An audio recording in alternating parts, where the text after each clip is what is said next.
Let's go ahead and swear this oath and talk about some off-season basketball and see what these guys need to do. Let's do it, brother. I'll kick us off here without any further ado.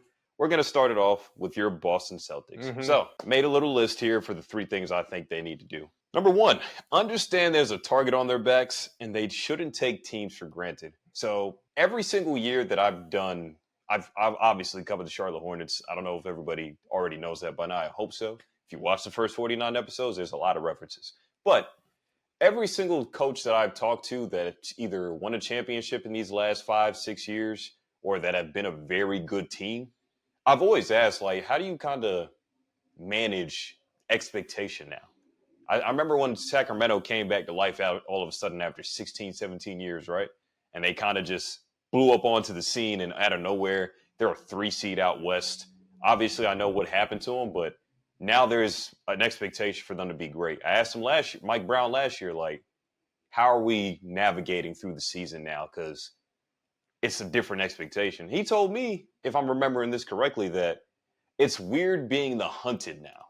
Mhm. That teams actually Right. stand up to kind of knock us back down a peg to make sure that, hey, you were bad all these years ago, all these years in a row. You're going to continue to be that. That's the type of mentality other teams came out to play with. And the Hornets beat them in Spectrum Center. And we played up to the competition. Right. So I've seen exactly what he meant. But that's number 1. Okay. Number 2, don't be afraid to change up on the role players. I think a good example is what we saw out of Golden State's run, where 2015, there was a Harrison Barnes there. They had a Leandro Barbosa. David Lee was there. Like, just a different group of guys. Compared to 2017 and 18, Sean Livingston came alive. There's a David West in place now. Yep. And there's just other bench pieces that kind of help spur the run. I know we talk about the stars all the time, and Steph, Dre, and KD, and Clay.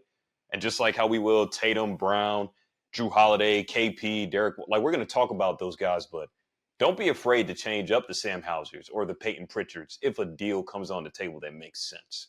And lastly, before I get your reactions about this list, get an extra rotational big. I think we kind of saw what happened whenever Kristaps went out in round 1 of these playoffs, to where a lot of us, including myself, started to kind of question if Boston would be able to get there without Kristaps Porzingis. Now, Big Al held it down. Yep. And it also helps that you didn't have to play the Knicks and you didn't have to play Joel Embiid and the Sixers Fair enough. at any point in the playoffs. 2 teams that are probably play a lot bigger than what the Celtics would have, and that would have hurt you a lot not having KP in a series like that. But playing against Indiana, they run small. Their 5-man is more of a stretch 5, right? He spends a lot of time on the perimeter, not like a Julius Randle or a Joel Embiid who start inside and then go out. So definitely getting another body down low to bang with some of those superstar bigs out east, I think is going to be huge for your guys to try to repeat or at least get back there in the first place. Yeah, no, I think those are all great points. I think being the hunted and not the hunters is a great point. They're finally at the top of the mountain now. How do they respond? They're no longer the ones that are climbing the mountain trying to get to win the championship. Now they are the champions and they have to fight off everyone coming after them. So I agree with that. The role players, I feel like that's something that is true. If there's something on the table, you can't, you don't want to shy away from it just because you have your rotation set and stuff. I do believe that they do have a well enough group of guys here that they can work still with what they have. But if there is an offer available on the table, I agree. You can't hide from it. And then, yeah, I mean, KP, he has his injury histories. Al Horford, he's old, so who knows how many years he has left in him.